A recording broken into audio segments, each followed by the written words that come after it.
معكم تحت الكساء. قال وعليك السلام يا بنتي ويا بضتي، قد أذنت لك. فدخلت تحت الكساء، فلما اكتملنا جميعا تحت الكساء أخذ برسول الله فدرى في الكساء وأومأ بيده اليمنى إلى السماء وقال اللهم إن هؤلاء أهل بيتي وخاصتي وهامتي، لحمهم لحمي ودمهم دمي، يؤلمهم ما يؤلمهم ويحزنني ما يحزنهم. أنا حرب لمن حاربهم وسلم لمن سالمهم وعدو لمن عاداهم ومحب لمن أحبهم. إنهم مني وأنا منهم، واجعل صلواتك وبركاتك ورحمتك وغفرانك ورضوانك علي وعليهم وأذهب عنهم الرجس وطهرهم تطهيرا. اللهم صل على محمد وآل محمد. فقال الله عز وجل يا ملائكتي ويا سكان سماواتي إني ما خلقت سماء مبنية ولا أرضا مدية ولا قمرا منيرا ولا شمسا مضية ولا فلكا يدور ولا بحرا يجري ولا فلكا يسري إلا في محبة هؤلاء الخمسة الذين هم تحت الكساء. فقال أمين جبرائيل يا ربي ومن تحت الكساء؟ فقال عز وجل هم أهل بيت النبوة ومعدن الرسالة، هم فاطمة وأبوها وبالها وبنوها. صل على محمد آل محمد. فقال جبرائيل يا ربي أتأذنني لأن أهبط للأرض لأكون معهم سادسا؟ فقال الله نعم قد أذنت لك. فهبط الأمين جبرائيل وقال السلام عليك يا رسول الله. العلي الأعلى يقرأك السلام ويخصك بالتحية والإكرام ويقول لك وعزتي وجلالي إني ما خلقت سماء مبنية ولا أرضا مدية ولا قمرا منيرا ولا شمسا مضية ولا فلكا يدور ولا بحرا يجري ولا فلكا يسري إلا لأجلكم ومحبتكم، وقد أذن لي أن أدخل معكم فهل تأذنوا لي يا رسول الله؟ فقال رسول الله وعليك السلام يا أمين وحي الله إنه نعم قد أذنت لك. فدخل جبرائيل معنا تحت الكساء فقال لأبي إن الله قد أوحى إليكم يقول إنما يريد الله ليذهب عنكم الرجس أهل البيت ويطهركم تطهيرا. صل على محمد وآل محمد.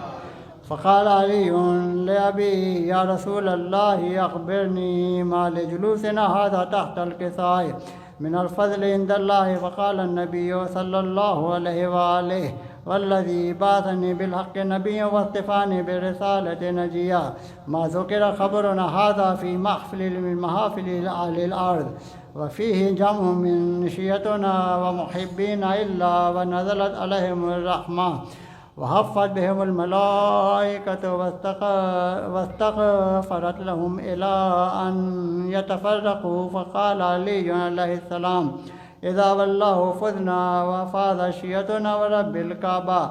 فقال برسول الله صلى الله عليه وآله يا علي والذي بعثني بالحق نبيا واصطفاني بالرسالة نجيا ما ذكرنا خبرنا هذا في محفل من محافل أهل الأرض وفيه جمع من شيعتنا ومحبين وفيه مغموم إلا فرج الله حماه ولا مغموم إلا وكشف الله غماه ولا طالب حاجة إلا وقضى الله حاجته. فقال علي عليه السلام إذا والله فزنا وسعدنا وكذلك شيعتنا فازوا وسعدوا في الدنيا والآخرة ورب الكعبة. اللهم صل على محمد وآل محمد. درود پڑھی محمد وآل محمد.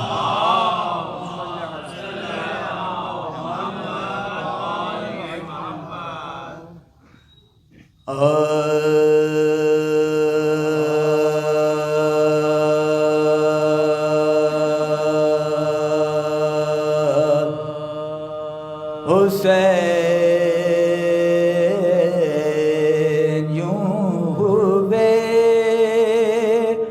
اے مجھے رائے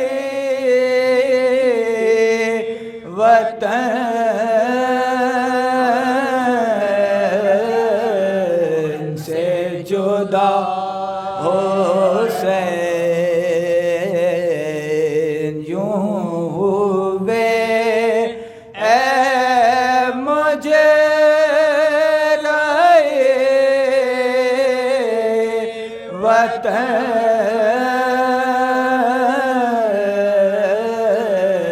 سے جدا کہ جیسے بلبل ناشاد ہو چمن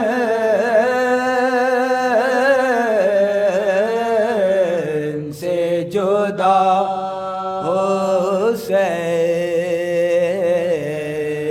حسین سپاہی شام سے نکلا جو ہے تو بولے ملا وہ آفتاب درخشاں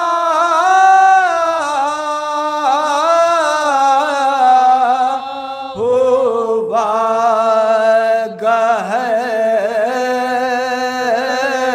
گہر سے جدا حسین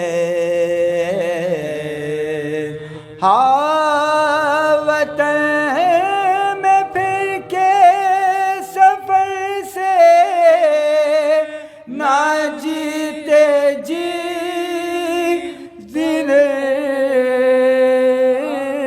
آئے سفر سے نہ جیتے جی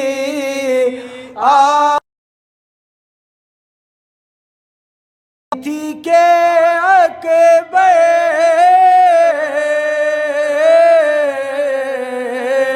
ہوئے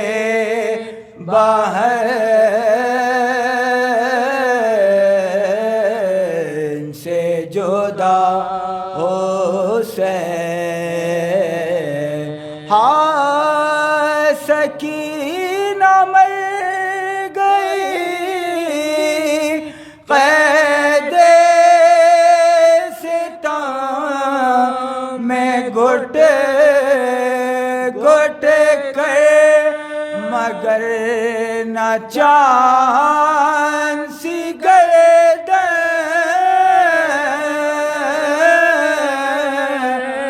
ہوئے رسل سے جدا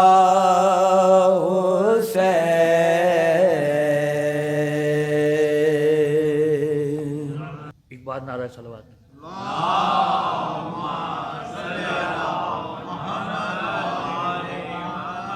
نعت کے اشعار ہیں دو اپنا معیار زمانے سے جدا رکھتے ہیں اپنا معیار زمانے سے جدا رکھتے ہیں ہم تو محبوب بھی محبوب خدا رکھتے ہیں اپنا معیار زمانے سے جدا رکھتے ہیں ہم تو محبوب بھی محبوب خدا رکھتے ہیں کسی سائل کو صدا دینے کی زحمت کیوں ہو وہ اپنا دروازہ ہر وقت کھلا رکھتے ہیں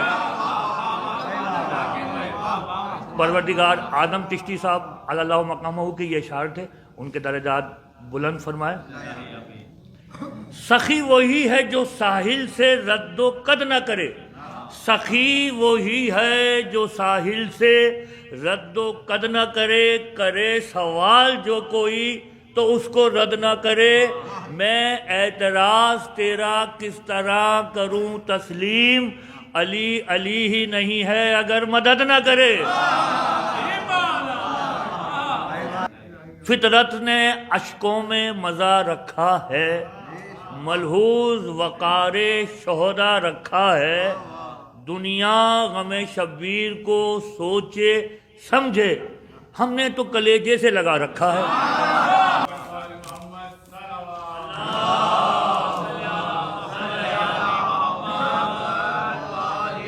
ایک حکم دے دیا گیا ہے کہ یہ فوراً پڑھنا ہے آپ کو۔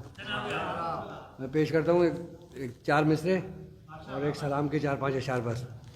کہ 4 مصرے سماعت کیجیے گا کہ حر مجاہد تھا، جری تھا، جنگ تن من سے لڑا۔ حر مجاہد تھا، جری تھا، جنگ تن من سے لڑا، رزم کا ماہر تھا، ایک وار کو فن سے لڑا۔ رزم کا ماہر تھا، ایک وار کو فن سے لڑا، اور کربلا کے مارکے میں حر نے 2 جنگیں لڑی۔ کربلا کے مارکے میں حر نے 2 جنگیں لڑی، رات بھر خود سے لڑا اور صبح دشمن سے لڑا۔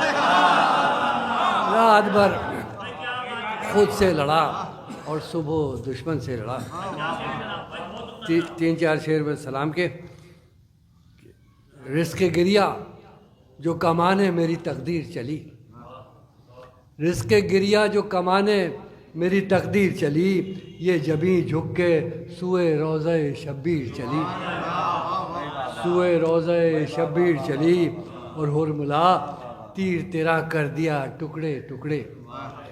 حرملا تیر تیرا کر دیا ٹکڑے ٹکڑے، سر میدان عجب ضربت بے شیر چلی، عجب ضربت بے شیر چلی، اور شہ نے تلوار سے کھو دی ہے لحد اصغر کی، شہ نے تلوار سے کھو دی ہے لحد اصغر کی، بے کسی دیکھ کہیں ایسی بھی شمشیر چلی، بے کسی دیکھ کہیں ایسی بھی شمشیر چلی، اور بھائی نیزے پہ سناتا ہوا قرآن چلا، بھائی نیزے پہ سناتا ہوا قرآن چلا، اور بہن ساتھ میں کرتی ہوئی تفسیر چلی، اور بہن ساتھ میں کرتی ہوئی تفسیر چلی، رزق گریا جو کمانے میری تقدیر چلی، یہ جبیں جھک کے سوئے روضہ شبیر چلی۔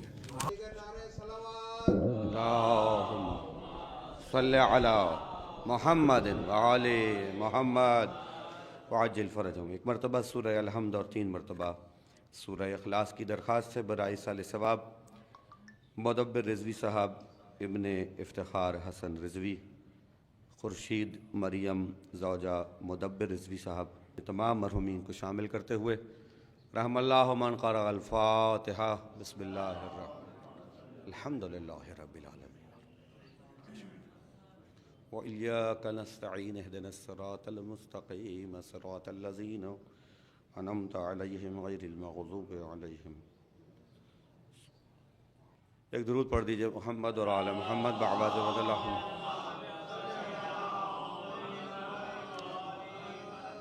مومنین کو اگر رحمت نہ ہو تو درمیان کے فاصلوں کو کم کرتے ہوئے ذرا ممبر سے قریب آ جائیں تو مجلس کا ماحول اور بہتر ہو جائے گا۔ آپ لوگوں کی بڑی محبت، تھوڑا سا زحمت فرما کے آگے آ جائیے۔ ایک اور درود کا سہارا دے دیجئے محمد صلی اللہ علیہ وسلم۔ اعوذ باللہ السمیع العلیم من الشیطان اللعین الرجیم، بسم اللہ الرحمن الرحیم، الحمد للہ الذی ہدانا لہذا وما كنا لنهتدي لولا ان هدانا اللہ، لقد جاءت رسل ربنا بالحق، والصلاة والسلام والتحیۃ والاکرام علی سید اصل ما فی الوجود، سر اللہ فی کل موجود، نقطۃ الدائرۃ الوجود، صاحب لواء الحمد والمقام المحمود، مولانا و مولا الثقلین جد الحسن والحسین، ابی القاسم محمد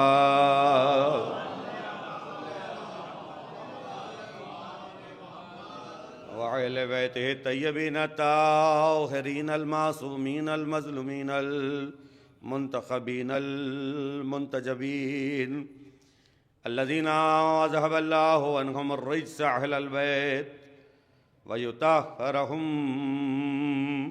تطهيرا.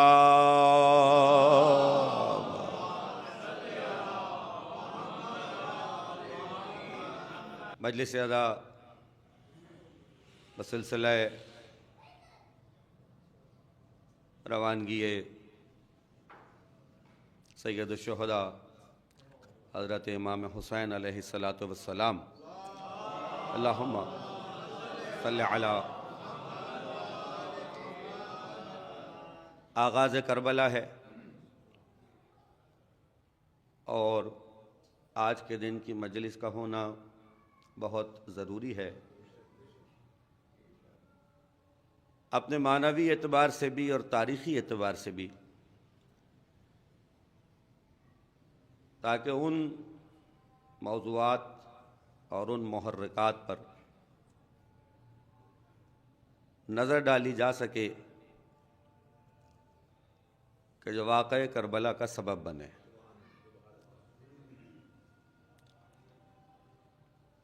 پہلی بات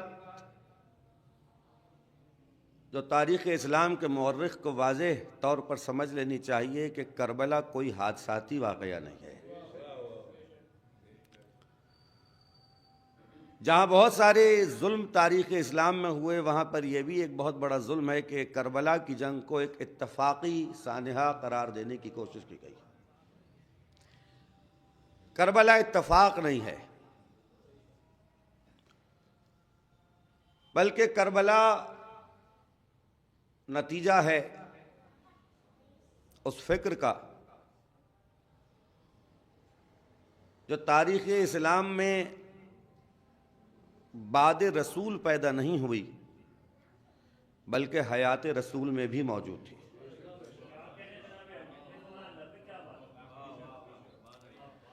اور میں نے اسی عنوان کے تحت جس آیت کو سرنامہ بیان کے طور پر تلاوت کیا،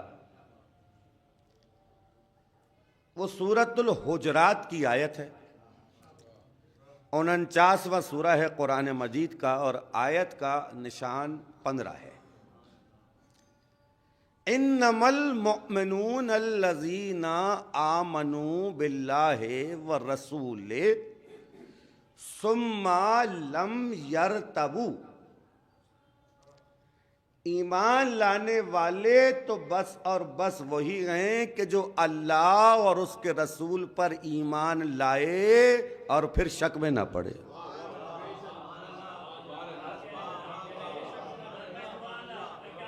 پھر شک میں نہ پڑے، وَجَاهِدُوا بِأَمْوَالِهِمْ وَأَنفُسِهِمْ، اور جہاد کرے اپنے مال سے اور اپنے جان سے، فی سبیل اللہ، اللہ کی راہ میں، اولئک ھم الصادقون، یہی لوگ تو سچے ایمان والے ہیں۔ ایک صلوات ہدیہ کریں ذرا محمد و آل محمد۔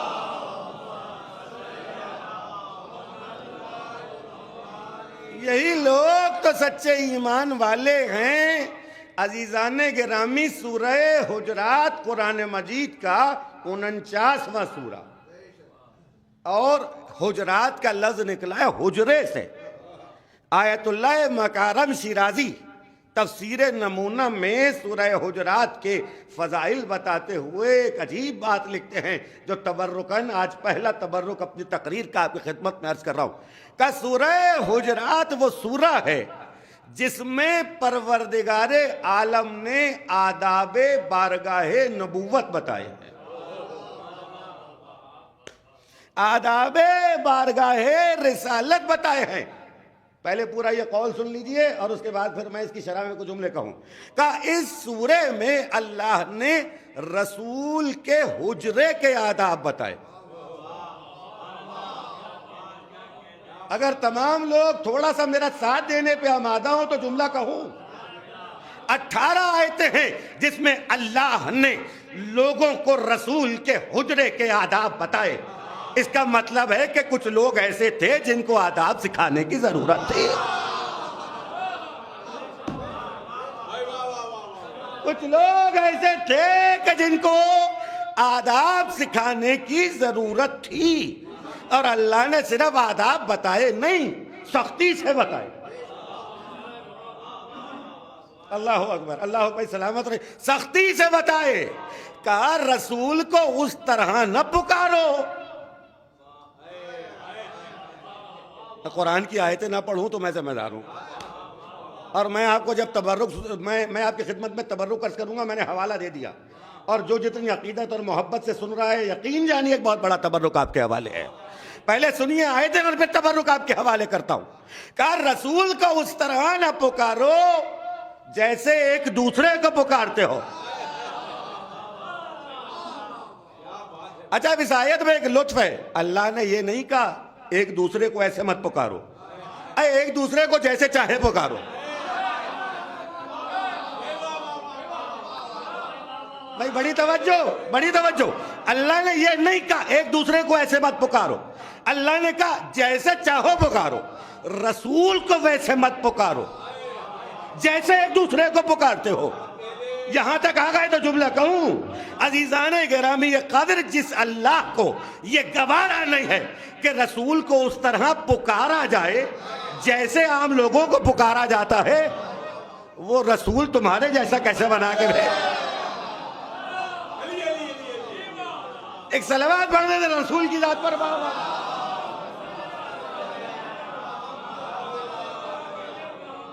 بھائی دو چینلز پہ مجلس ریکارڈ ہو رہی ہے تو کچھ باتیں ریکارڈ ہو جائیں. خدا کی قسم لوگ کہتے ہیں کربلا صرف شیعوں کا معاملہ ہے. او بھائی کربلا شیعوں کا معاملہ ہے ہی نہیں. کربلا شیعوں کا معاملہ ہے ہی نہیں. میں تو ابھی آیا ہوں کربلا سے. کربلا سے. کتابوں میں لکھا ہوا اور ہے، روزوں پہ نظر آنے والا اور ہے. جایا کیجئے ہر مجلس میں. آپ میری کیفیت عجیب ہو رہی ہے. یقین جانیے جب آپ سرکار کے روزے سے واپس آتے ہیں کئی دنوں تک انسان کی کیفیت عجیب رہتی ہے. جایا کیجئے. معصوم کا حکم ہے سال میں ایک مرتبہ کسی نہ کسی ایک معصوم کی زیارت کو جایا ضرور کرو. مجھے لوگ کہتے ہیں حالات نہیں ہو پاتے. میں ایک شعر پڑھ دیتا ہوں. آپ کی جتنی عقیدت اور محبت ہو، دعا کے ساتھ کہ زیارت ہو جائے اتنی ہی بلند آواز میں داد بھی دے دیجیے گا. کسی کہنے والے نے بڑی اچھی بات کہی، کہا حالات نہیں ہوتے، تو جواب میں شعر پڑھ رہا ہوں. تم اپنے دل میں کربلا کی آرزو رکھنا، پھر ان کا کام ہے جذبے کی آبرو رکھنا. یہ مسئلہ شیعوں کا نہیں ہے. کربلا تو انسانیت کا معاملہ ہے. لوگوں نے اس کو محدود کرنے کی کوشش کی، مگر آج بھی جس آدمی کا شعور بیدار ہو جاتا ہے تو وہ حسین سے دور رہ نہیں سکتا. دو چیزیں ضروری ہیں حسین تک آنے کے لیے. اللہ اکبر. آپ لوگ اتنا اچھا سن رہے ہیں، شاید میں اتنا اچھا پڑھ نہیں رہا جتنی آپ محبتوں سے نواز رہے ہیں. میں آپ کی محبتوں کا مقروض ہو گیا. پروردگار عالم خان وعدہ حسن اکبر صاحب کو بہت نوازے، اور یہ مجلس اسی طرح ہوتی رہے قیامت تک. کیا جنت میں بھی آپ ہی یہ مجلس کراتے رہیں. میں عرض کروں، یقین جانیے اللہ.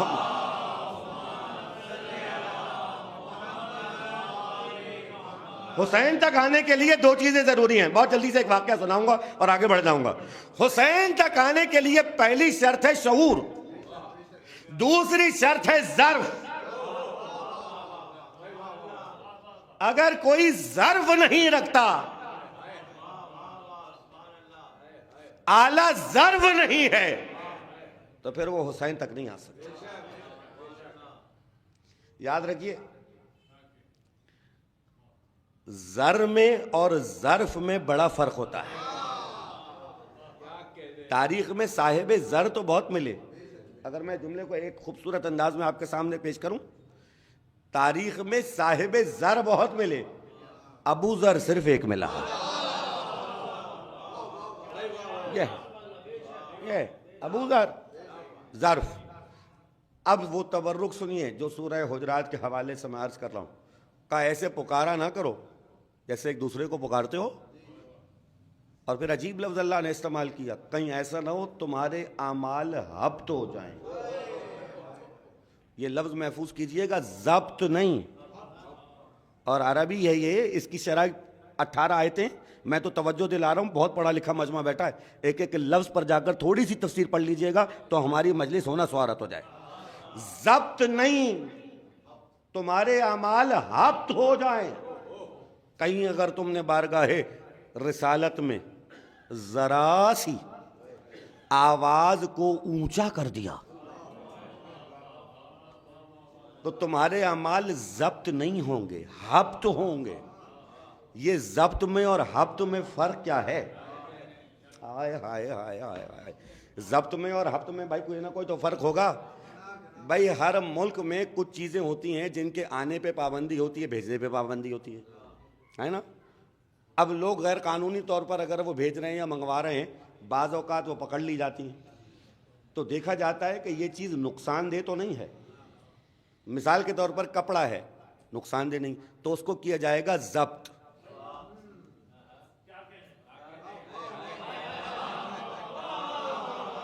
اللہ اکبر, اللہ اکبر, پہنچ گئی بات. اچھا بھائی کپڑا ملا, جب کپڑا ملا تو یہ نقصان دہ نہیں ہے, یہ ہوا ضبط. کوئی ایسی چیز ملی جو لوگوں کے لیے نقصان دہ ہے تو وہ رکھی نہیں جاتی, اسے جلایا جاتا ہے. جسے جلایا جائے اسے کہتے ہیں ہبط ہو گیا. جتنے اعمال تھے سب کے سب ہبط ہو جائیں گے, ضبط بھی نہیں, ہبط ہو جائیں گے اگر تم نے بارگاہ رسالت کا احترام نہ کیا. اللہ اکبر. میں بڑی احتیاط سے قرآن پڑھتا ہوا آگے بڑھ رہا ہوں اور میرا مجمع میرے ساتھ ساتھ. یہی تو کمال ہے, ہمیں کسی کا نام لینے کی ضرورت ہی نہیں ہے. ہم کیوں لیں کسی کا نام؟ میرے پاس روشنیاں اتنی ہیں کہ اندھیروں کا ذکر کرنے کا وقت ہی نہیں ہے میرے. میں اندھیروں کا تذکرہ کیوں کروں؟ مجھے جب قرآن نے سب چیزیں کھول کھول کے واضح کر کے بتائی ہیں تو تاریخ تو بعد میں پڑھی جائے گی. میں تو اکثر کہتا ہوں ساری رات جھوم جھوم کے قرآن پڑھنے والے ذرا صبح بیٹھ کے غور بھی کیا کریں کہ قرآن نے کہا کیا ہے. ہبط ہو جائیں گے اعمال. رسول کا احترام کرو. اور اس کے بعد پھر کہا انما المؤمنون الذین آمنوا باللہ ثم لم یرتابوا. ایمان لائے ہو اللہ اور اس کے رسول پر اور اس کے بعد شک نہ کیا ہو. جناب محترم شہید تقی ہادی نقوی صاحب کا جملہ, ان کے لیے ایصال ثواب کی دعا کے ساتھ ہدیہ کر رہا ہوں, اس یقین سے کہ سننے والا مجمع انصاف کر رہا ہے.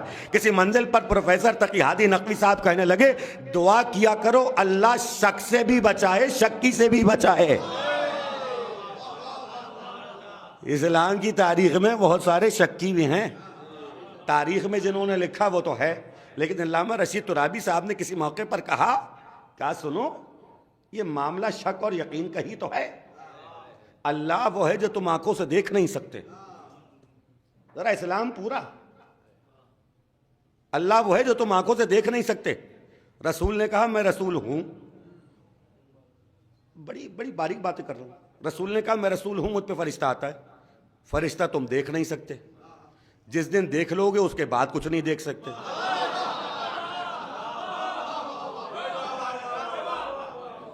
ہے فرشتہ تم دیکھ نہیں سکتے, جس دن دیکھ لو گے اس کے بعد کچھ نہیں دیکھ سکتے. تو زندگی میں ایک بار فرشتہ تمہیں دیکھے گا. پیغمبر کہہ رہے میرے پاس روز آتا ہے. اچھا یہ جو کہہ رہا ہوں یہ حدیث ہے, وہ جو کہہ رہا ہوں وہ قرآن ہے. بھائی عجیب بات ہے.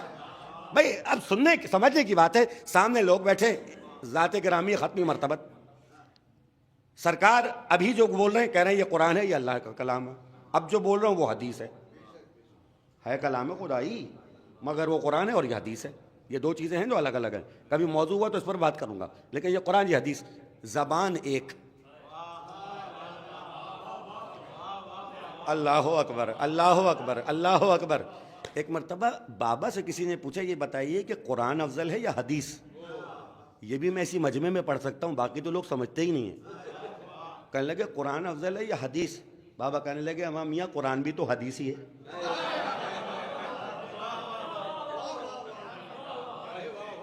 کیونکہ جس زبان طاہر سے تمہیں حدیث ملی ہے اسی سے قرآن ملا ہے. تمہیں کیا پتا کہ کیا قرآن، جو انہوں نے کہہ دیا قرآن تم نے مان لیا. قرآن کے رمز حجت داور سے پوچھئے، رمز سخن کی بات سخنور سے پوچھئے. آیات کہہ رہی ہیں پیغمبر سے پوچھئے، کہتا ہے شہر علم میرے در سے پوچھئے.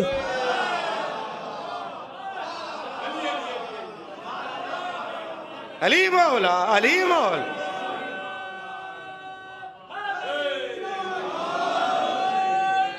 کہتا ہے شہر علم میرے در سے پوچھئے. سرکار شہر علم، علی اس کا باب ہے. ارے قرآن علم ہے، یہ عمل کی کتاب ہے. ایک بلند صلوات پڑھیے محمد و آل محمد. اللہ اکبر اللہ اکبر اللہ اکبر. اور پھر شک میں نہ پڑے ہوں. وَجَاهِدُوا بِأَمْوَالِهِمْ، اور پھر جہاد کیا ہو اپنے مال سے، وَأَنفُسِهِمْ، اور اپنی جان سے، اللہ کی راہ میں. اولئک هم الصادقون، یہی لوگ تو سچے ہیں. اب وہ تبرک پہلے لے لیجئے. آیت اللہ ناصر مکارم شیرازی صاحب نے لکھا، اگر کوئی شخص باوضو ہو کر رات سونے سے پہلے سورہ حجرات کی تلاوت کرے اس نیت کے ساتھ اور سو جائے تو اسے خواب میں رسول خدا کی زیارت ہوتی ہے. اللہ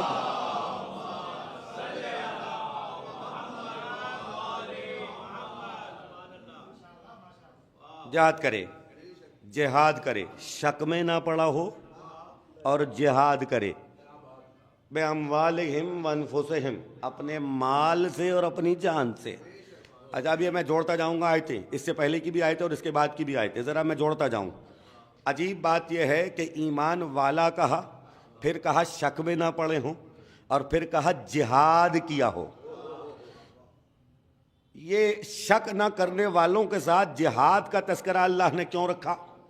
کا اس لیے رکھا، اب پھر آپ محسوس کر لیجئے، میں بغیر تمہید کے آپ کے حوالے جملہ کر رہا ہوں. کسی اور چیز کا تذکرہ کیوں نہیں رکھا؟ جہاد کا کیوں رکھا؟ کا جہاد کا اس لیے رکھا کہ نماز میں منافقت ہو سکتی ہے.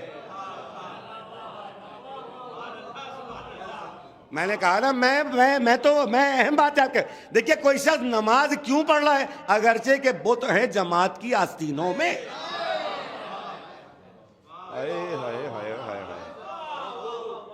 میں اگر یہ سمجھا گیا تو کربلا سمجھ میں آ گئی.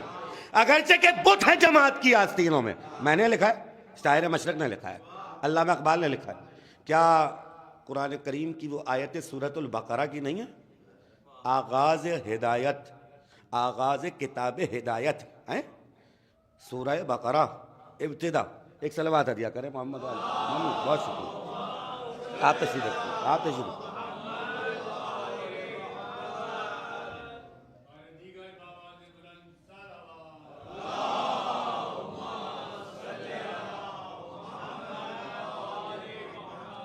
اب وقت کی قید ہے، اگرچہ کہ میں یوں تو ہر وقت معصومین کی بارگاہ میں رہتا ہوں، لیکن معصومین امام بارگاہ میں سالوں میں کبھی آتا ہوں.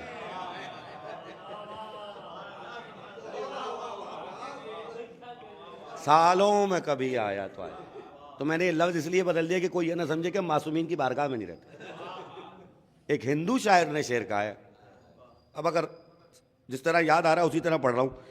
وہی نہ کہ کربلا سے آیا ہوں تو میں نے سب اپنی آنکھوں سے دیکھا.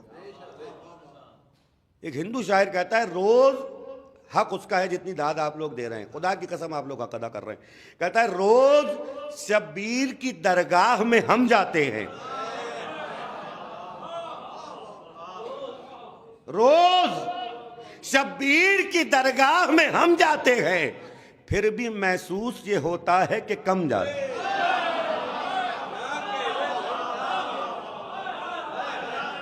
اللہ اکبر اللہ اکبر اللہ اکبر. اللہ ہندو شاعر کہہ رہا ہے، روز شبیر کی درگاہ میں ہم جاتے ہیں، پھر بھی محسوس یہ ہوتا ہے کہ کم جاتے ہیں. جیسے ایک بھائی کسی بھائی سے ملنے جائے یوں ازا خانہ سرور میں علم جاتے.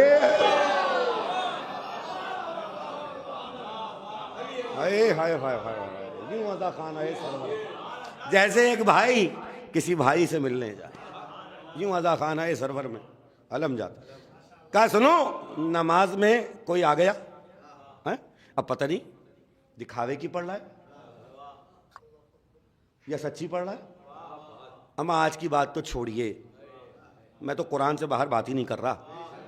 جائیے سورہ جمعہ کھولیے, نہ ملے سورہ جمعہ میں تو میں ذمہ دار ہوں. سورہ جمعہ تذکرہ مل جائے گا آپ کو. نماز پڑھا رہے ہیں پیغمبر. میں تو سوچتا ہوں کہ اگر آج 1400 سال کے بعد بھی میں کسی مسجد میں نماز جماعت پڑھ رہا ہوں اور کوئی بھی امام نماز پڑھا رہا ہو, تو کسی بھی, جتنے لوگ بیٹھے ہیں یہاں پہ, میں اپنی بات نہیں سب کی بات کر رہا ہوں, جتنے لوگوں نے بھی نماز پڑھی, کسی کے وہم و گمان میں, تصور میں بھی نہیں ہے کہ اگر کوئی بہت بھی اہم کام آ جائے تو وہ دوران نماز چھوڑ کے چلا جائے.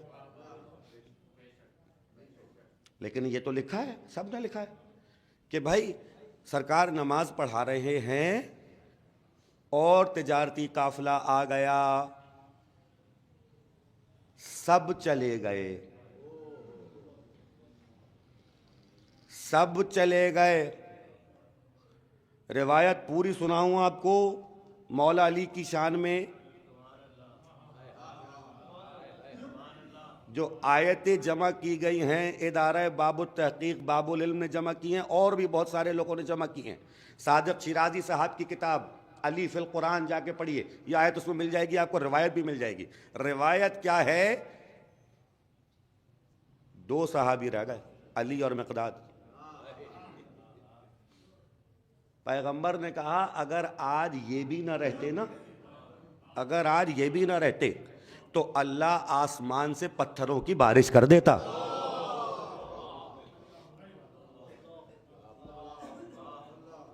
ان کی وجہ سے بچ گئے تو چھوڑ کے چلے. تو سب کی نماز تو ایک جیسی نہیں ہے, اس میں منافقت ہو سکتی, اما روزے میں ہو سکتی ہے. پیغمبر نے کہا بہت سارے روزے داروں کو سوائے بھوک پیاس کے کچھ نہیں ملتا, یہ پیغمبر کی حدیث. حج, میرے چوتھے امام نے 2 انگلیوں میں سارے حاجی دکھا دیے. میں وہ روایتیں پڑھ رہا ہوں جو سب آپ کے ذہن میں محفوظ ہیں. تو اب نماز بھی, روزہ بھی, حج بھی سب دیکھ لیا. یہاں پہ منافقت ہو سکتی ہے, لیکن جہاد وہ عبادت ہے جس میں منافقت ہو ہی نہیں سکتی. اس لیے اب جملہ آپ بھی محسوس کریں گے, اس لیے میں ایک جملہ کہہ رہا ہوں. عدنان بھائی بڑا خاص جملہ ہے, آپ مسلسل مجھے سن رہے ہیں. میں نے کہا نماز میں, روزے میں, حج میں منافقت ہو سکتی ہے, جہاد میں نہیں. شاید یہی وجہ ہے کہ مسجد میں تو بہت سے مسلمان نظر آتے ہیں, میدان جہاد میں صرف علی نظر آتے ہیں.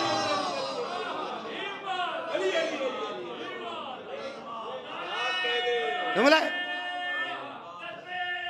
اللہ اکبر,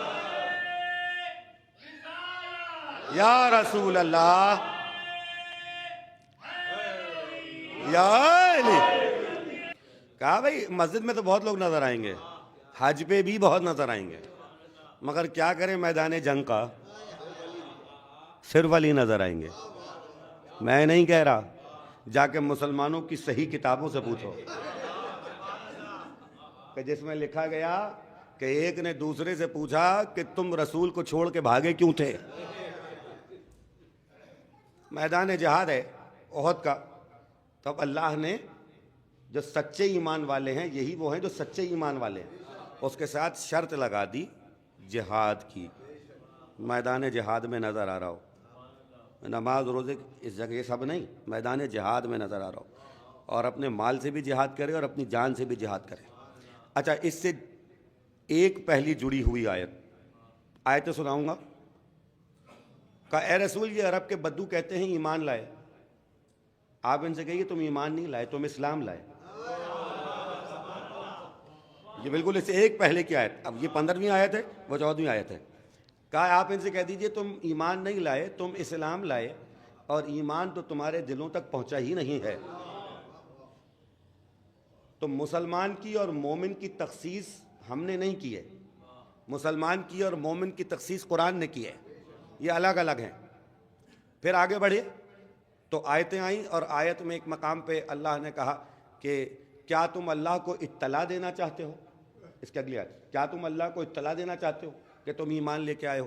اللہ تو ہر شے کا جاننے والا ہے۔ پھر آگے کہا اے رسول کہہ دیجئے کہ کیا تم اس بات کا احسان جتانا چاہتے ہو کہ تم ایمان لائے ہو؟ سنو سنو سنو، اگر تم ایمان کو حقیقی معنوں میں سمجھتے ہو تو احسان تو اس کا ہے جس نے تمہیں صاحب ایمان بنایا ہے۔ ایک صلوات پڑھیں ذرا محمد و آل محمد۔ اللہ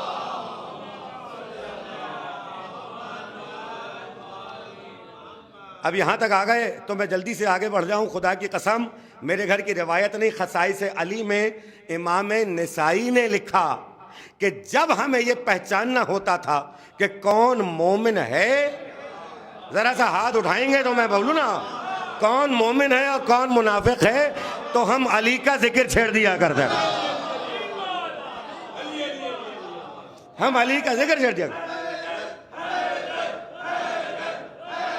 کہا ہم پہچانتے تھے تو ہم نام علی سے پہچانتے تھے، ہم ذکر علی سے پہچانتے تھے۔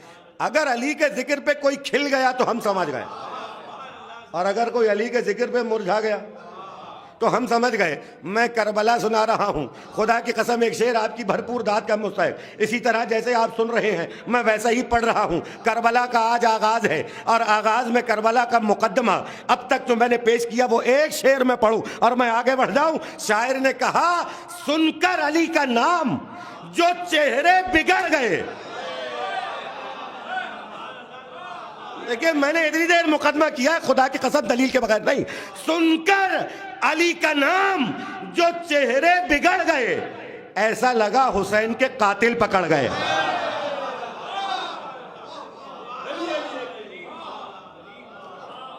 یہ ممبری گفتگو کر رہا ہوں، خدا کی قسم ایسا نہیں ہے، خدا کی قسم ایسا نہیں ہے۔ حضرت پروفیسر کرار حسین صاحب علی اللہ مقامہ، کتنا بڑا نام۔ ایک دن کربلا کی معنویت پر گفتگو کرتے ہوئے کہنے لگے توحید تک جانے میں دو رکاوٹیں ہیں، یعنی خداوند تعالیٰ کو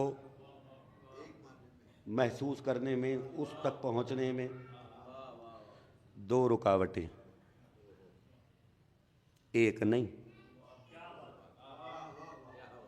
اچھا اب اس میں بھی مزہ ہے جو میں نے کہا ایک نہیں، اس لیے کہ لوگ سمجھتے ہیں کہ توحید کا مقابل صرف کفر ہے جو ہم پڑھاتے ہیں اسلامیات، میں بھی وہی پڑھاتا ہوں، مگر چونکہ قرآن نہیں بتایا ہے تو ہم تو قرآن سناتے ہیں اور بچوں کو پڑھاتے ہیں۔ عجیب مسئلہ ہے، دوسرے اساتذہ کے اگر 4 کلاسیں لگتی ہیں تو وہ جا کے پرنسپل سے کہتے ہیں ایک کم کر دیں، میری 4 لگتی ہیں تو میں کہتا ہوں بھائی 4 اور دو، تو وہ کہتا ہے آپ عجیب ہے، سب آگے کہتے ہیں کم کر دو، آپ کہتے ہیں بڑھا دو، وجہ کیا ہے؟ میں کہتا ہوں اس لیے کہ مجھے غلط بھی پڑھانا ہے، صحیح بھی پڑھانا ہے۔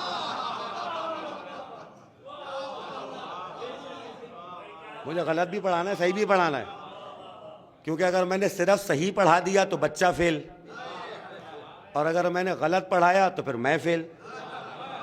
تو مجھے تو غلط بھی پڑھانا ہے، صحیح بھی پڑھانا ہے، اور بچے کو سمجھانا بھی ہے کہ بھیا امتحان میں کیا کرنا ہے اور اپنے دل میں کیا بات بٹھانی ہے۔ پروفیسر کرار حسین صاحب علی اللہ مقامہ، اتنا بڑا نام، کہتے تھے کہ خداوند تعالیٰ کو درک کرنے میں یا اس تک جانے میں ایک رکاوٹ نہیں، 2 ہیں۔ پہلی رکاوٹ ہے کفر، وہ پہلی ہے، اور دوسری رکاوٹ متجسس نگاہیں ہمتن گوش سماتے۔ جناب پروفیسر کرار حسین صاحب کی طرف متوجہ اور انتہائی دھیمے لہجے میں کہنے لگے پہلی رکاوٹ کفر ہے، دوسری رکاوٹ نفاق ہے۔ نفاق کیوں؟ کہنے لگے اس لیے کہ نفاق حقیقتاً ہوتا تو کفر ہی ہے، لیکن جب اس میں اسلام سے مقابلے کی طاقت نہیں رہتی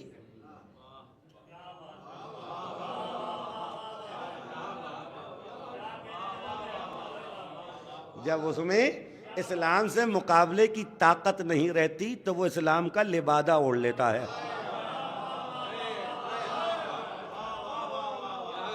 اللہ اکبر، اللہ اکبر، اللہ اکبر. تو وہ اسلام کا لبادہ اوڑھ لیتا ہے. اور اس وقت جب کفر اسلام کا لبادہ اوڑھ لے، بہت توجہ رہے، بہت توجہ رہے، جب کفر اسلام کا لبادہ اوڑھ لے تو کم بصیرت رکھنے والوں کے لیے یہ فیصلہ کرنا مشکل ہو جاتا ہے کہ رضی اللہ کون ہے، لعنت اللہ کون ہے.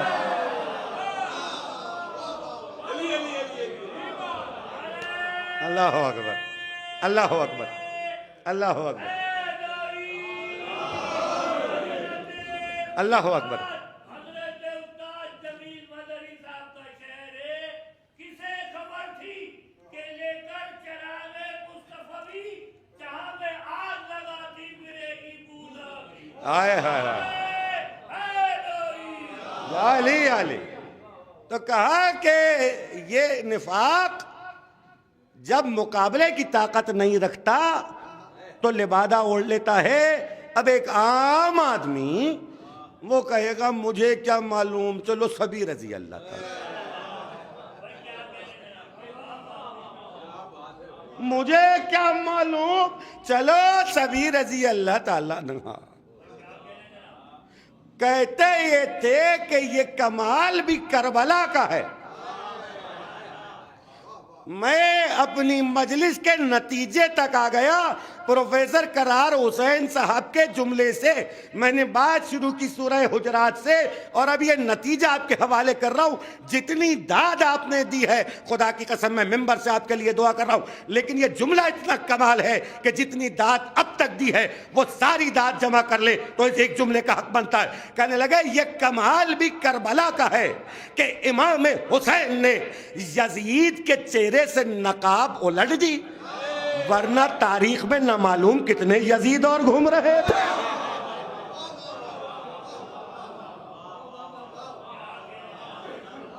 اب تاریخ نے کیا کیا؟ تاریخ نے یہ کیا کہ یزید برا تھا. بھئی کیوں؟ نماز نہیں پڑھتا تھا، روزہ نہیں رکھتا تھا، حج نہیں کرتا تھا، زکوٰۃ نہیں دیتا تھا، فاسق تھا، فاجر تھا. میں ایک بات کہتا ہوں، بہت سامنے کی بات. اگر کوئی بہت بڑا طاقتور کرمنل پکڑا جائے، اول تو پکڑا نہیں جاتا، اگر پکڑا جائے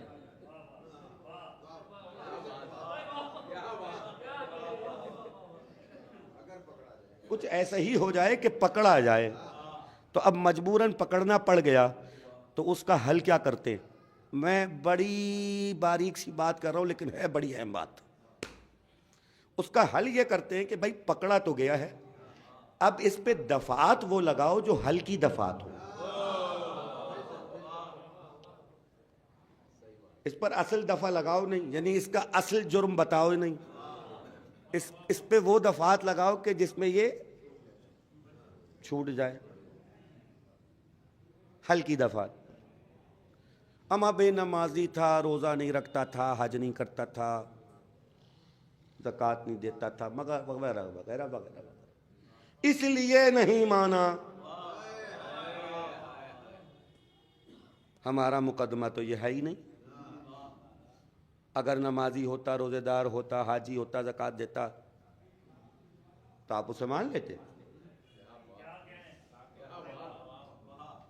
آپ اسے مان لیتے. یہ مقدمہ یہ ہے ہی نہیں. میں ایک عجیب فقرہ آپ کے حوالے کر رہا ہوں، نتیجہ ہے یہ سب. خدا کی قسم یزید کا مسئلہ یہ نہیں ہے کہ جو آپ نے تاریخ میں لکھا ہے. مسئلہ اصل میں یہ ہے کہ جس شخص نے اپنے دور کے امام سے بیعت طلب کی وہ اپنے دور کا یزید ہی کہلائے گا.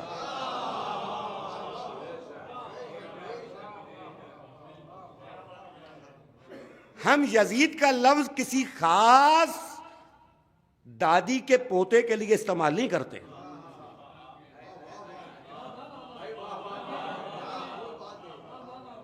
کسی خاص دادی کے پوتے کے لیے نہیں، بلکہ ہر وہ شخص یزید ہے جو اپنے زمانے کے امام سے بیعت کا طلبگار ہو گیا۔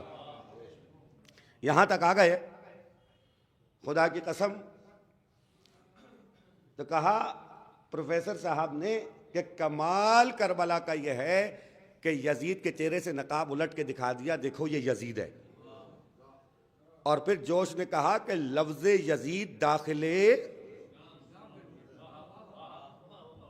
دشنام ہو گیا، نام بھی نہیں ہے، لوگ مصرع غلط پڑھتے ہیں، یہ ہے لفظ یزید، اس لیے کہ اردو ادب میں نام میں ایک عزت کا پہلو آ جاتا ہے۔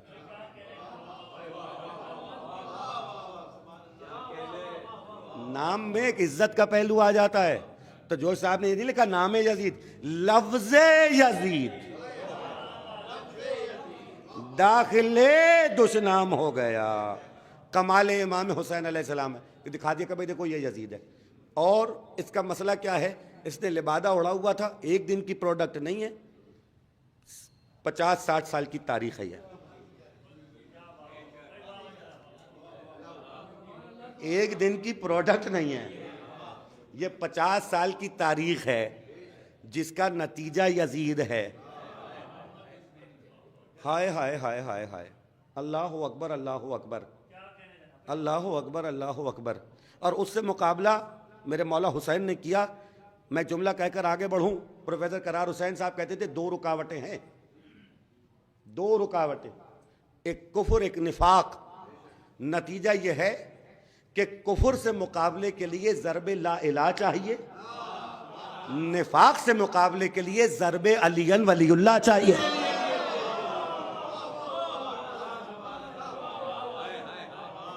اس لیے کربلا میں جو حسین کے مخالف ہیں، یہ تاریخ میں اپنی کتابوں سے نہیں پڑھ رہا، کربلا میں جو حسین کا مقابلہ ہے وہ کافروں سے نہیں ہے، وہ مشرکوں سے نہیں ہے، وہ عیسائیوں سے پارسیوں سے کسی سے نہیں ہے، وہ منافقوں سے ہے۔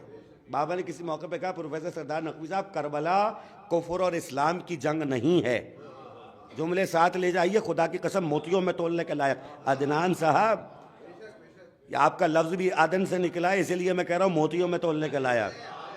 ہائے ہائے ہائے ہائے ہائے، کہا بابا نے کربلا کفر اور اسلام کی جنگ نہیں ہے، کربلا ایمان اور نفاق کی جنگ ہے۔ کفر اور اسلام کی جنگ کا فیصلہ تلوار سے ہوتا ہے، لیکن ایمان اور نفاق کی جنگ کا فیصلہ کردار سے ہوتا ہے۔ اسی لیے حسین ابن علی نے اپنے ساتھ تلواریں جمع نہیں کی ہیں، حسین ابن علی نے اپنے ساتھ کردار جمع کیے ہیں۔ حسین ابن علی نے اپنے ساتھ کردار جمع کیے ہیں۔ ایک صلوات ادیا کرتے محمد و آل محمد۔ معصومین کی روایات کو گواہ کر کے کہہ رہا ہوں، کربلا میں حسین آئے کیوں ہیں؟ ولایت علی کے دفاع میں آئے ہیں۔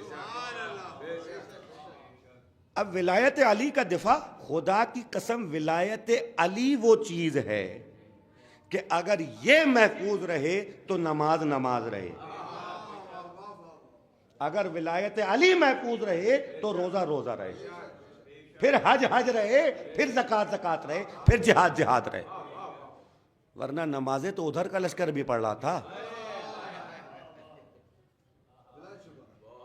اگر غلط کہہ رہا ہوں تو بتائیے، نمازیں تو ادھر کا لشکر بھی پڑھ رہا تھا، اور کیا کوئی یہ کہہ سکتا ہے کہ ادھر والوں کی نماز اور ادھر والوں کی نماز برابر ہے؟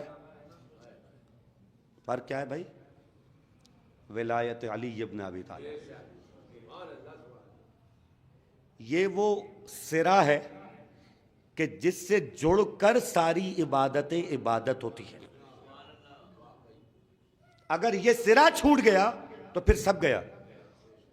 کسی کی لڑائی نماز سے نہیں تھی، روزے سے نہیں تھی، حج سے نہیں تھی، زکوٰۃ سے نہیں تھی، سب نماز پڑھ رہے تھے، سب روزہ رکھ رہے تھے، حج کر کے آ رہے تھے، زکوٰۃ دینے والے تھے، جو نہ دیتے ان سے چھیننے والے تھے۔ تو کس چیز سے لڑائی ہے حسین سے؟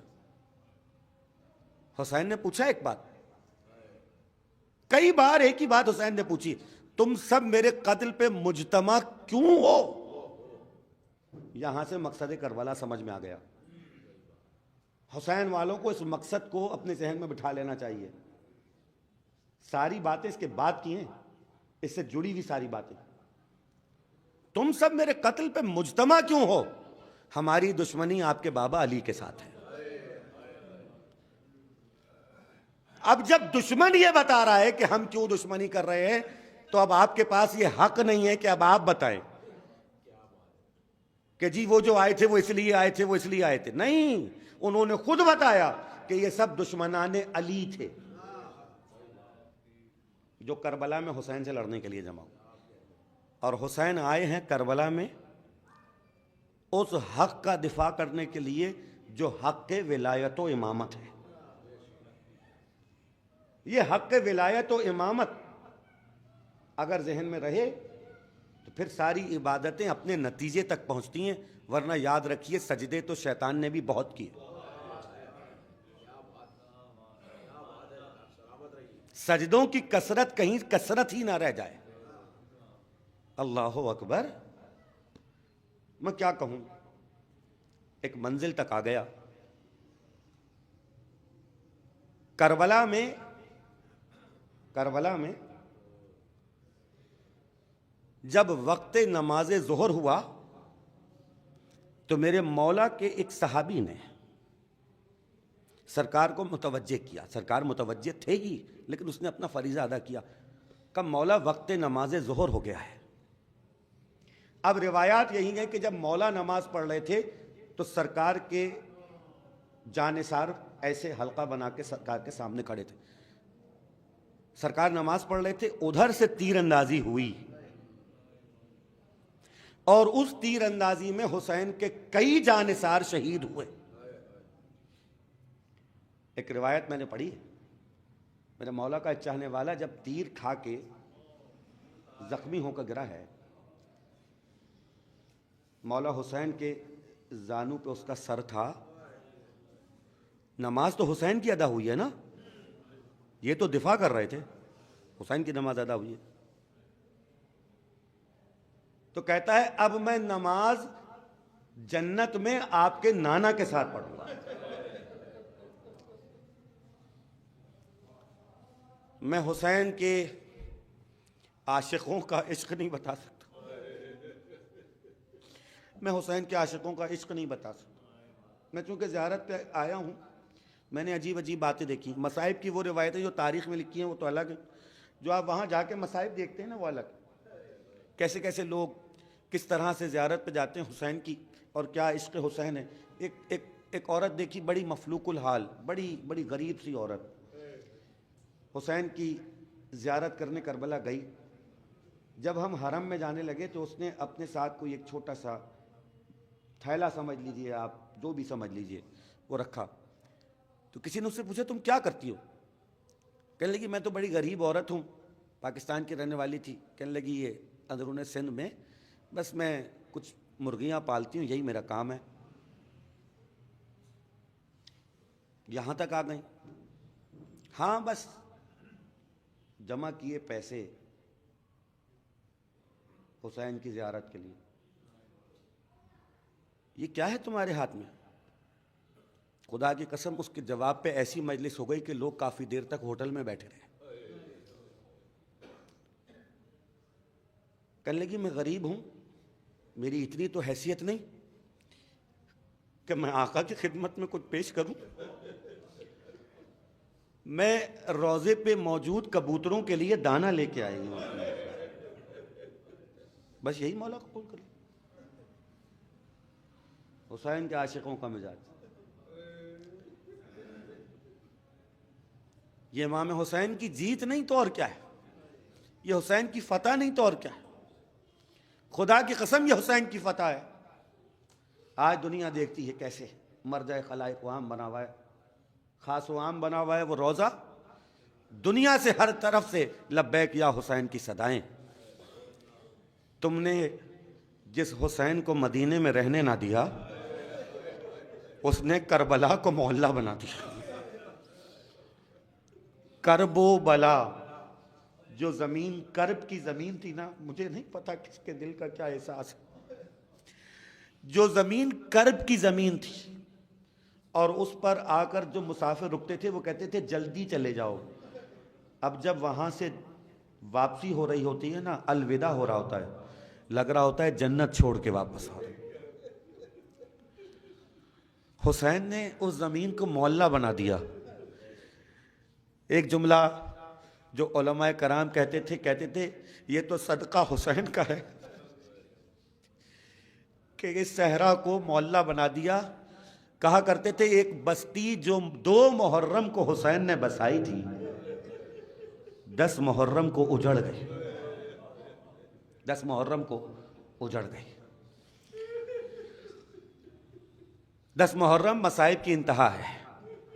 آغاز 28ویں رجب کو اس وقت ہو رہا ہے کہ جب حسین مدینے کو الوداع کہہ رہے ہیں.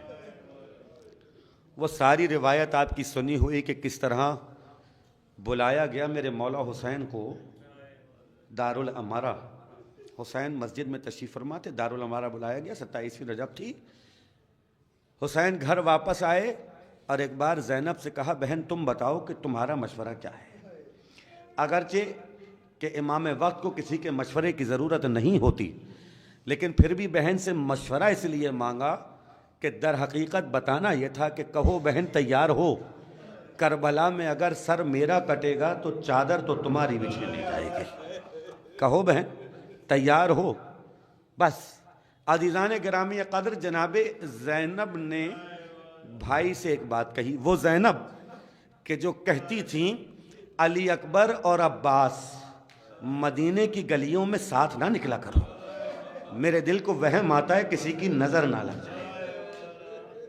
وہ زینب کہنے لگیں بھیا اگر جا رہے ہیں نا تو تنہا نہیں جائیے گا، اپنے ساتھ بنی ہاشم کے سارے جوان لے کے جائیے گا. آج بنی ہاشم کے سارے جوان ساتھ نکلے حسین کے. عزیزان گرامی، اور میرا دل یہ کہنے کو چاہتا ہے کہ ایسا لگا جیسے واقعی کسی کی نظر لگ گئی، کیونکہ اب آج کے بعد مدینے کی گلیوں نے کبھی بنی ہاشم کے جوانوں کو اکٹھا نہیں دیکھا. یہی مرثیہ تو تھا جو جناب ام کلثوم کر رہی تھی. اے نانا کہ مدینے ہمیں قبول نہ کر کے ہم حسین کو کھو کے آئے ہیں، ہم عباس کو کھو کے آئے ہیں، ہم علی اکبر کو کھو کے آئے ہیں، ہم قاسم کو کھو کے آئے ہیں، ہم اون و محمد کو کھو کے آئے ہیں. مدینے کی گلیوں نے پھر ان حسینوں کو نہیں دیکھا. عزیزان گرامی، عزیزان محترم، حسین واپس آئے اور ایک بار عباس سے کہا سامان سفر باندھو، تیاری کرو. اب مدینہ رہنے کے قابل نہیں، میرے نانا کا شہر رہنے کے قابل نہیں رہا. عباس کو حکم ہوا، سامان سفر کی تیاری شروع ہوئی. اور روایت یہی بتاتی ہے کہ حسین خود اپنے نانا کی قبر پہ آ گئے. اللہ اکبر. اب نانا کی قبر پہ آئے اور آ کر گریہ کرنا شروع کیا. کہا نانا حسین آیا ہے، آخری سلام کرنے آیا ہے. حسین آیا آخری سلام کرنے آیا ہے. ایک بار وہ تمام منظر نگاہوں میں آ رہے ہیں کہ جب حسین کے لیے کبھی اپنا خطبہ روکتے ہیں، کبھی اپنے دوش پہ سوار کراتے ہیں اور لوگوں کو بتاتے ہیں دیکھو یہ امام ہیں، ان کا اتباع کرنا. ایک بات ذہن میں گھوم رہی ہے. عزاداروں، نانا کی قبر سے رخصت ہوئے تو بھائی کی قبر نظر آئی. اب بھائی کی قبر پہ آئے، بھیا حسن، حسین آیا ہے اور آخری سلام کرنے آیا ہے. بھائی کے ساتھ گزارا ہوا ہر لمحہ یاد آ رہا ہے. اور اب جو روایت کا جملہ ہے نا، جب بھائی کی قبر سے رخصت ہوئے تو ماں کی قبر.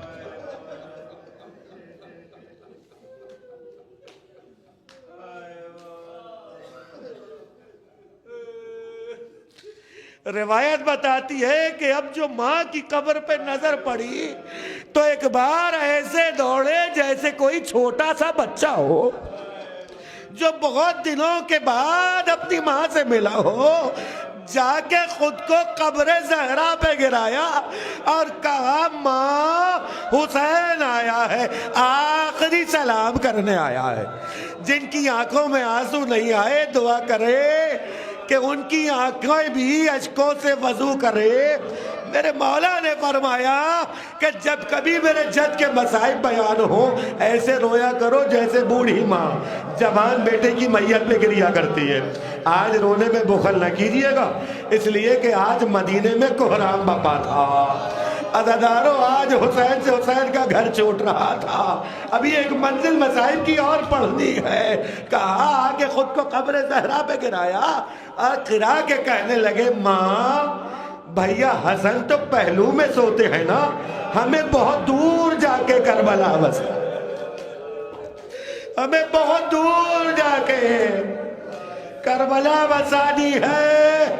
آخری سلام کرنے آیا ہوں. ایک ایک لمحہ حسین کی نگاہوں میں آ رہا ہے کہ جب کبھی ماں حسین کا کرتا سیتی تھی نا تو آنکھوں سے آنسو کہہ رہے تھے ماں مجھے یاد ہے جب کبھی آپ مجھے پانی پلاتی تھی تو آپ کی آنکھوں سے پانی بہنے لگتا تھا، آپ کی آنکھوں سے آنسو جاری ہو جاتے تھے. ماں بس اب رخصت کے لیے آیا ہوں، ماں بس اب آپ سے اجازت لینے کے لیے، اب حسین نہ آ سکے گا. بعض لوگوں نے لکھا ہے عجب نہیں ہے کہ قبر زہرا سے یہ صدا آئی ہو اے میرے گود کے پالے حسین، اے میرے لاڈلے حسین تو اکیلا نہیں جائے گا، یہ ماں تیرے ساتھ ساتھ جائے گی، یہ ماں تیرے ساتھ ساتھ جائے گی. عزادارو 28ویں رجب کا سورج طلوع ہوا اور سواریاں تیار ہوئیں، بیویوں کو سوار کرایا گیا. مراثی میں لکھنے والے بڑے بڑے مرثیہ گو یہ روایت نقل کرتے ہیں کہ تمام بیویوں کو سوار کرا دیا گیا لیکن سواری آگے نہیں بڑھ رہی. ایک بار حسین نے پوچھا یہ سواری آگے کیوں نہیں بڑھ رہی؟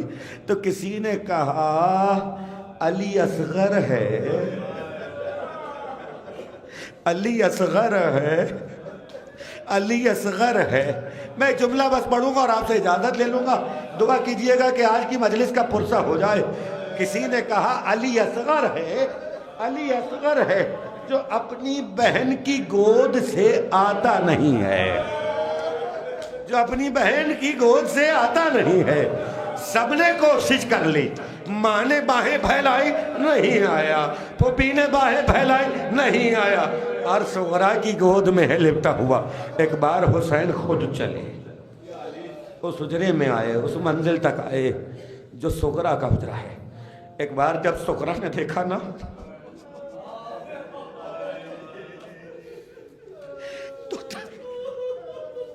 تو تڑپ کے کہنے لگی بابا سب تو جا رہے ہیں، اس کو میرے پاس چھوڑ دی، میں وعدہ کرتی ہوں میں اس کا خیال رکھوں گی، میں رات کو اٹھ کے اسے پانی.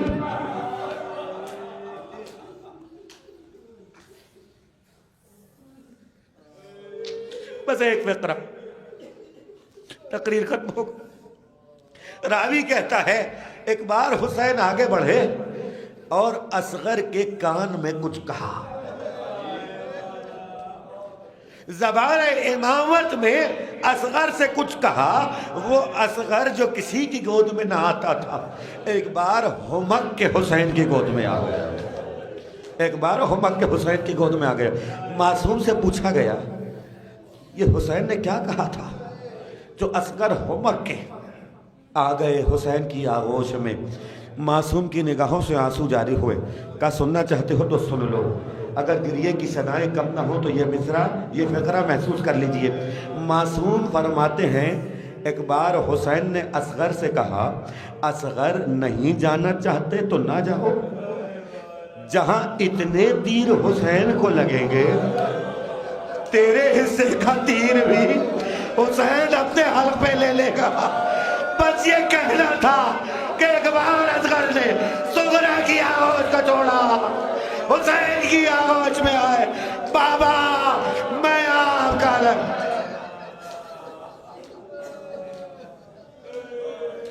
بابا میں آپ کا صفت